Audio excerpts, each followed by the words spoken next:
अस्सलाम वालेकुम रहमतुल्लाह। माहौल बहुत गर्म है, ये मेरा व्लॉग आप लोगों ने आखिर तक सुनना होगा। मैं इंतहाई बारीक और अहम नुक्ते की तरफ आपकी तवज्जो दिलाना चाहूँगा। माहौल गरमाया हुआ है। मौलाना फजलुर रहमान साहब ने 2-3 दिनों से बहुत हलचल चल रही है। अपोजिशन और हुकूमती वफूद आते हैं मौलाना की तरफ, इस पर मैं पहले भी बात कर चुका हूँ, लेकिन आज कुल्ले ढुले अंदाज में मैंने बात करनी है। आखिर तक ज़रूर सुन लीजिएगा। देखो, सियासत नाम है मफादात का। मौलाना फजलुर रहमान साहब के भी अपने मफादात है। मौलाना फजलुर रहमान साहब ने ये जितना माहौल गरमाया हुआ है, ये जो आनिया जानिया लगी हुई है ना, ये अपने मफादात की खातिर कर रहा है मौलाना साहब। और मौलाना साहब के मफादात में आज खुल कर बताता हूं, क्योंकि लोग शिकवा करते हैं मुझसे भी, बहुत सारे लोगों ने काली की कि यासीन आप बात क्यों नहीं कर रहे हैं, आप बात करें, हम तक सही बात पहुंचे। तो मैं बता रहा हूं आपको, जैसा कि मैंने आपको कहा, सियासत नाम है मफादात का। तो मैं पहले हुकूमत की तरफ से शुरू कर लेता हूं। देखो, ये जंग है पीटीआई और हुकूमत के बीच, इन दोनों के बीच ये जंग है। मौलाना फजलुर रहमान साहब का इस जंग के साथ कोई ताल्लुक नहीं है। हुकूमती अरकान चाहते हैं, नून लीग वाले चाहते हैं कि कोई पटवारी जज आ जाएं। वो कैसे आएगा उस पर मैं गुफ्तगू करता हूं। यानी बरकरार रहे, अभी तो बैठा हुआ है पटवारी जज है, लेकिन बरकरार रहे। वो कैसे बरकरार रखेंगे, उसके लिए उन्होंने क्या हिकमत अमली बनाई है, उस पर मैं बात करता हूं। और पीटीआई वाले कह रहे हैं कि ये जो अभी इस वक्त पटवारी जज है, ये ना हो एक युतिया जज हो, ठीक है। तो इनकी अपने अपने मफाद की खातिर ये एक दूसरे के साथ जंग लड़ रहे हैं। मौलाना के जो मफादात है उस पर मैं आखिर में आता हूं कि मौलाना फजलुर रहमान साहब यहां पर अपने मफादात पूरा कर रहा है। मौलाना साहब के कौन कौन से मफादात है उस पर मैं आखिर में बात करूंगा।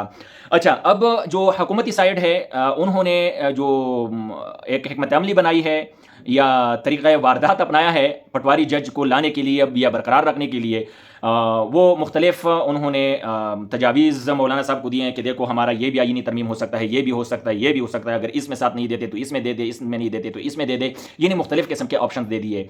सबसे पहली बात तो मौलाना से इन्होंने कहा कि एक्सटेंशन में साथ दे दे। मौलाना ने कहा नहीं। फिर कहा कि भाई जजों की मुद्दत मुलाजिमत बढ़ाएं। मौलाना ने कहा नहीं। इस पर मौलाना ने ऑन द रिकॉर्ड पार्लियामेंट के फ्लोर पर बात की है। फिर जो है ना, एक और जो ऑप्शन दिया कि जजों की तादाद में इजाफा हो जाए। इस हवाले से ज़रा कन्फ्यूजन है वैसे कि जजों के तादाद में इजाफे के हवाले से मौलाना का क्या डिसीजन होगा। फिर जज के तैनाती के हवाले से बात की जा रही है। वो तो खैर मौलाना की तरफ से एक वो आ गया तजवीज़। और एक और है कि ये जो कमेटी बनाई गई थी, आप लोगों को अगर याद होगा, कमेटी और पीडीएम की हुकूमत में बनी थी। उस वक्त चीफ जस्टिस ये काजी फैज़ ईसा भी बड़े खुश थे इस कमेटी से। ये 3 रुकनी कमेटी है सुप्रीम कोर्ट की, जिसमें चीफ जस्टिस उसको हेड कर रहा होता है। 2 सीनियर जजेस उसी कमेटी में शामिल होते हैं, जो बेंचेस को तश्कील करते हैं कि ये बेंच ये वाला केस सुने, ये बेंच ये वाला केस सुने। तो इसमें भी इस वक्त यूतियों की जो है ना होल्ड है, 2 यूतिया जजेस बैठे हुए हैं। तो वो चाह रहे हैं हुकूमत के ये भी ख़त्म हो जाए। हालांकि ये जिस वक्त बनी थी या बन रही थी तो काजी फैज़ ईसा चीफ जस्टिस साहब भी बड़े खुश थे, हुकूमती भी बड़े खुश थे, और हम सब बड़े खुश थे, ठीक है। लेकिन अभी इनको छुप रही है ये कमेटी, वो ये भी ख़त्म कराना चाहते हैं। और आर्टिकल 62 और 63 की जो बात थी, जो फ्लोर क्रॉसिंग हुई थी, आपको याद होगा अदम एतमाद के वक्त, और फिर वो वोट गिनती भी नहीं हो रही थी और डिसीड भी हो जाना था। यानी वो जो खरीद व फरोख्त कर लेते हैं ना जरदारी और नवाज शरीफ, तो ये तो इनका पुराना तरीका वारदात है। तो इस हवाले से भी मौलाना से मदद मांग रहे हैं कि भाई ये इसमें हमारा मदद कर लें। तो इसी तरह ये तो या युतिया पटवारी जजेस लाना चाहते हैं या बरकरार रखना चाहते हैं, अपना होल्ड बरकरार रखना चाहते हैं। जबकि दूसरी तरफ पीटीआई का सीधा मुतालबा है, वो कहते हैं खुदा का वास्ता है मौलाना साहब इनकी मदद ना करें, क्योंकि इनकी मदद करेंगे तो पटवारियों का ही होल्ड रहेगा, और बस नहीं करेंगे तो फिर युतियों का होल्ड रहेगा। देखो, दोनों तरफ इसमें फिर फायदा। नहीं करेगा तो इनको क्रेडिट जाएगा, करेगा मदद तो हुकूमत को क्रेडिट जाएगा। तो इसी वजह से मौलाना ने अपने मफादात को सामने रखते हुए, ठीक है, कुछ फैसले किए हैं। मौलाना के मफादात क्या है, हो सकता है कुछ क्या कहते हैं उसको, पुशीदा हो, पार्लियामेंट के फ्लोर पर ना लाए, पहले तो लाएगा, लेकिन हो सकता है कुछ ना लाए। देखो, सबसे पहली बात तो यह है, मौलाना का मफाद कौम का मफाद है, ठीक है। मौलाना बार बार कह रहे हैं नहीं, इस्लाहात लाएंगे ताकि दायमी मसला हल हो जाए, ये युतिया और पटवारियों का जंग खत्म हो जाए, ठीक है। क्योंकि मौलाना फजलुर रहमान साहब वक्ती सियासतदान नहीं है। मौलाना फजलुर रहमान साहब एक दिन की सियासत नहीं करता।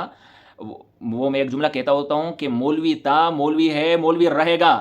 पीटीआई की सियासत तो आज है कल नहीं होगी, नून लीग की सियासत आज है कल नहीं होगी, ये तो वक्ती लोग हैं, ये तो ख़त्म हो जाएंगे। लेकिन क़यामत आएगा, मौलवी तो तब तक होगा, मौलवी तो ख़त्म नहीं होता ना।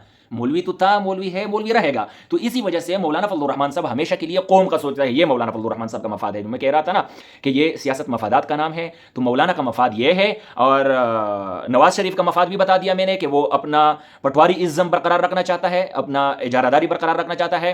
اور یوتیوں کا بھی بتا دیا کہ وہ اپنا یوتیائزم برقرار رکھنا چاہتے ہیں، لیکن مولانا فضل الرحمان صاحب کہتے ہیں نہیں، نیشنلزم مینز پورے ملک کی جو مفاد ہوتی ہے میں وہ والا کام کروں گا، میں دائمی اصلاحات لاؤں گا. یہ تو ہوئی ایک بات. اور دوسری بات، مولانا نے جو حکومت سے ناک کے ذریعے لکیریں کھچوائی ہے نا، وہ اس لیے کہ حکومت نے مدارس کے خلاف قانون سازی کی تھی. تو مولانا نے یہ مفاد جیب سے نکال کر ان کے سامنے رکھی ہے کہ بھائی سب سے پہلے قانون سازی واپس لے لے. اگر تم لوگوں نے مدارس کے خلاف کریک ڈاؤن کیا نا تو مجھ سے برا کوئی نہیں ہوگا. ٹھیک ہے، تو وہ شرط ہمیں یقین ہے پورا کا پورا کہ وہ بھی منوا لیا. یہ مولانا نے یہ شرط بھی رکھی تھی. پھر مولانا نے کہا تھا کہ سود کے معاملے میں جو بینکس گئے ہیں سپریم کورٹ میں اپیل دائر کی ہوئی ہے کہ بھئی سود کو رہنے دو، چھلنے دو، یہ تو بڑا اچھا کاروبار ہے. مولانا یہ کہہ رہے ہیں کہ بھئی ان کو کہو واپس چلے جاؤ، اپنی اپیلیں واپس لے لو، سود ختم کر دیا جائے. ٹھیک ہے، تو یہ قومی اور شرعی مفادات ہیں جو مولانا اس کے بارے میں سوچتا بھی ہے، اس کے حصول کے لیے تگ و دو بھی کرتا ہے، اس کے حصول کے لیے ماحول بھی گرماتا ہے، لوگوں سے لکیریں بھی کھچواتا ہے، لوگوں سے بغلگیر بھی ہوتا ہے، لوگوں کو عزتیں بھی دیتا ہے اور لوگوں کو پیر دھتکارتا بھی ہے. اسی وجہ سے یہ وہ مفادات ہیں مولانا فضل الرحمان صاحب کے جو میں نے آپ کو بتانے تھے. کیونکہ جو جلسہ ہوا تھا مینار پاکستان پر، وہاں پر بھی بولا تھا کہ اگر میرے مدرسے کا ایک اینٹ تو نے گرایا تو تیرے اقتدار کی پوری بلڈنگ زمین بوس کر دوں گا. اور ساتھ میں یہ بھی بولا تھا نواز شریف کو کہ اگر تم نے آئندہ کے لیے قادیانیوں کو بھائی کہا تو تجھے پاکستان سے بھاگنے پر مجبور کروں گا. یہ دو جملے کہے تھے. قانون سازی بھی حکومت نے کی تھی اور قادیانیوں کو بھائی بھی نواز شریف نے کہا تھا. ٹھیک ہے، تو یہ ہے وہ بات جو میں نے آپ سے کرنی تھی آج کہ مولانا فضل الرحمان صاحب کے یہ مفادات ہیں. ٹھیک ہے، اور بڑے افسوس کے ساتھ کہنا پڑتا ہے آخر میں یہ ضرور کہنا چاہوں گا کہ مولانا فضل الرحمان صاحب کی قد کاٹ تو آپ لوگوں نے دیکھ لی کہ ایک طرف سے حکومتی وفود اور دوسری طرف سے اپوزیشن کے وفود آتے ہیں. ہر بندہ اپنا اپنا ایجنڈا اور اپنے اپنے مفادات سامنے رکھتا ہے، مگر مولانا قوم کے مفاد کی بات کرتا ہے، ملت کے مفاد کی بات کرتا ہے، عوام الناس کے مفاد کی بات کرتا ہے، اور شریعت کی بات کرتا ہے، اصول اور قانون کی بات کرتا ہے، آئین کی بات کرتا ہے. لیکن اس کے باوجود بھی اگر مولانا کے اس فیصلے سے بالفرض یوتیوں کو تکلیف ہوا تو یہ بہت گالیاں بھی دیں گے اور یہ مولانا کے خلاف نکلیں گے کہ اس نے تو یہ بک گیا، یہ لیٹ گیا، یہ فلانا ہو گیا، اس نے غنڈوں کا ساتھ دیا. یقیناً غنڈے ہیں، اس میں کوئی دو رائے نہیں ہے، لیکن مولانا فضل الرحمان صاحب قوم کی خاطر سوچ رہا ہے، ملک کی خاطر سوچ رہا ہے. اور اگر دوسری طرف کہیں پر پی ٹی آئی کو فائدہ پہنچ رہا ہے اور پٹواریوں کو تھوڑی بہت تپش پہنچے تو وہ کہیں گے یہ تو وہ شرپسند ٹولے کے ساتھ مل گیا، یہودی ایجنٹ کے ساتھ مل گیا، مولانا تو ڈر گیا، مولانا تو یہ ہو گیا وہ ہو گیا. تو یہ انتہائی دو نمبر قسم کے لوگ ہیں دونوں طرف. مولانا قوم و ملک کے ساتھ کڑا ہے، آئین اور قانون کے ساتھ کڑا ہے. اب ابیل کو چاہیے کہ مولانا کے ساتھ کڑے ہو جائیں، یہ یوتیا اور پٹواریوں کو خاطر میں نہ لائیں. مجھے اجازت دیجیے، والسلام.